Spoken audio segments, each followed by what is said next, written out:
ವಿಶ್ವ ಪ್ರಸಿದ್ಧ ವೈರಮುಡಿ ಉತ್ಸವ ಇಂದು ರಾತ್ರಿ ನಡೆಯಲಿದ್ದು, ಮಂಡ್ಯ ಜಿಲ್ಲಾ ಖಜಾನೆಯಿಂದ ವೈರಮುಡಿ ಹಾಗೂ ರಾಜಮುಡಿ ಆಭರಣಕ್ಕೆ ಸಾಂಪ್ರದಾಯಿಕವಾಗಿ ಪೂಜೆ ಸಲ್ಲಿಸಿ ಸಕಲ ಸರ್ಕಾರಿ ಗೌರವಗಳೊಂದಿಗೆ ಬಿಗಿ ಭದ್ರತೆಯಲ್ಲಿ ಮೇಲುಕೋಟೆಗೆ ಕೊಂಡೊಯ್ಯಲಾಯಿತು.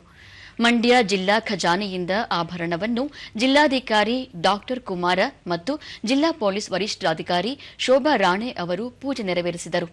ಈ ಸಂದರ್ಭದಲ್ಲಿ ಜಿಲ್ಲಾ ಪಂಚಾಯಿತಿ ಮುಖ್ಯ ಕಾರ್ಯನಿರ್ವಹಣಾ ಅಧಿಕಾರಿ ಕೆಆರ್ ನಂದಿನಿ, ಅಪರ ಜಿಲ್ಲಾಧಿಕಾರಿ ಬಿಸಿ ಶಿವಾನಂದಮೂರ್ತಿ ಇನ್ನಿತರರು ಉಪಸ್ಥಿತರಿದ್ದರು.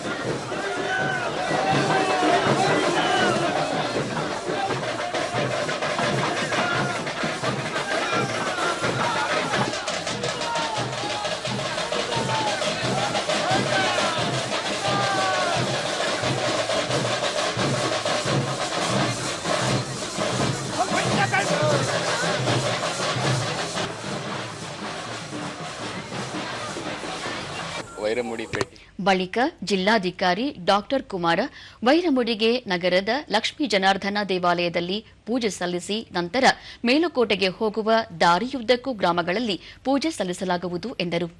ವಾಹನದ ಮೂಲಕ ಇವತ್ತು ಪ್ರಾರಂಭ ಆಗಿದೆ. ಮತ್ತು ಏನು ನಿಗದಿಪಡಿಸಿದ ಸ್ಥಳಗಳಿರುತ್ತೆ ಆ ಸ್ಥಳಗಳ ಮೂಲಕನೇ ಈ ಒಂದು ಪೆಟ್ಟಿಗೆ, ವೈರಮುಡಿಯವರ ಪೆಟ್ಟಿಗೆ ಸಂಜೆ 5 ಗಂಟೆಗೆ ಒಂದು ದೇವಸ್ಥಾನವನ್ನು ತಲುಪಲಿದೆ. ಬರುವಂಥ ಭಕ್ತಾದಿಗಳಿಗೆ ಮತ್ತು ಸಾರ್ವಜನಿಕರಿಗೆ ಎಲ್ಲ ಮೂಲಭೂತ ಸೌಕರ್ಯಗಳನ್ನು ಒದಗಿಸಿಕೊಡುವ ನಿಟ್ಟಿನಲ್ಲಿ ಜಿಲ್ಲಾಡಳಿತ ಸನ್ನದ್ಧವಾಗಿದೆ. ಸುಮಾರು 140ಕ್ಕೂ ಹೆಚ್ಚು ಬಸ್ಗಳನ್ನು ವಿಶೇಷವಾಗಿ ವ್ಯವಸ್ಥೆ ಮಾಡಲಾಗಿದೆ. ಬರುವಂಥ ಭಕ್ತಾದಿಗಳಿಗೆ ಶೌಚಾಲಯದ ವ್ಯವಸ್ಥೆ ಮತ್ತು ಕುಡಿಯುವ ನೀರಿನ ವ್ಯವಸ್ಥೆ ಮತ್ತು ಪ್ರಸಾದದ ವ್ಯವಸ್ಥೆಯನ್ನು ಮಾಡಲಾಗಿದೆ.